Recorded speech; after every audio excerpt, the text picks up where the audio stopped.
শোনো ছোট ভাই, তোমাকে একটা কথা বলি, মনে রাখবা মুনাফিকের আলামত তিনটি একটি হাদিসে আছে। আরেকটি হাদিসে আছে যে মুনাফিকের আলামত চারটি। কি?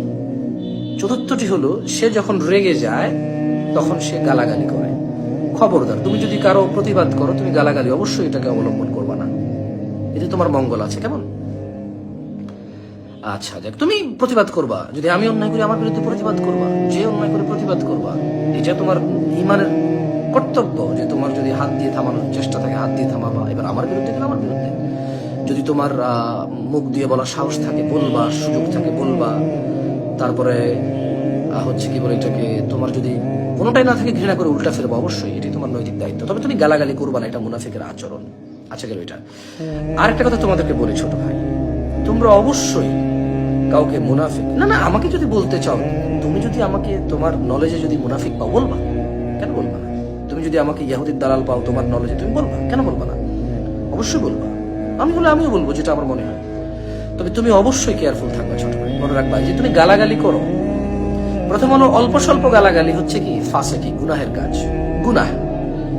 রেগে গেলেই সবসময় যখনই রাগো তখনই গালাগালি, তখন হচ্ছে মুনাফিকি। কিন্তু যখন তুমি কাউকে কাফের বলবা, তুমি যখন কাউকে মুনাফিক বলবা, নিজে যখন ক্লেম করবা, মনে রাখবা একটা হচ্ছে গালি দেওয়া ফাসেকি মানে গুনাহের কাজ, আর তুমি কাউকে মুনাফিক বা কাফের বলা মানে হচ্ছে তুমি ক্লেম বা দাবি করতেছো। তখন ওই সামনের লোকটা যদি মুনাফিক বা কাফের না হয়, তাহলে এই মুনাফিকি আর কাফের তোমার উপরে বর্তাবে। তুমি এটাকে সিরিয়াসলি নাও। মুহাম্মদ সাল্লাল্লাহু আলাইহি সাল্লামের হাদিস এটা। তুমি যত বড় আলেমের ছাত্রই হও, ছোট ভাই আমার, তুমি যত বড় বক্তার শ্রোতাই হও, তুমি আস্থা রাখো আমার এই কথা। তুমি অন্যের প্রতিবাদ করবে, আমি এগ্রি করি। তবে তুমি কাউকে মুনাফিক, কাউকে কাফের বলার ক্ষেত্রে অবশ্যই সতর্কতা অবলম্বন করবা। তুমি বলবা, যে কাফের তাকে কাফের বলবা, যে মুনাফিক তাকে মুনাফিক বলবা, অবশ্যই বলবা।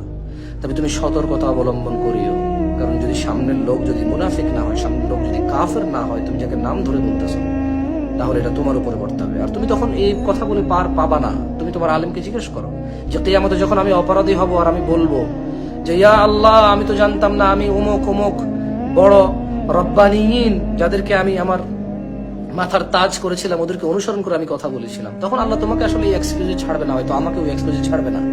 তখন যেটা হবে যে বোধ যে এটাকে লিড করেছে আর যে লিডে এসেছে, উভয়ই হয়তো আল্লাহ নিক্ষেপ করবে। তারপর আল্লাহ দয়ালু, আল্লাহর দয়া, মানুষ ঈমান নিয়ে মরলে মানুষকে আল্লাহ জান্নাত দিবে, এটাই সত্য। মানুষের গুনাহ এটা ক্ষমা এবং অথবা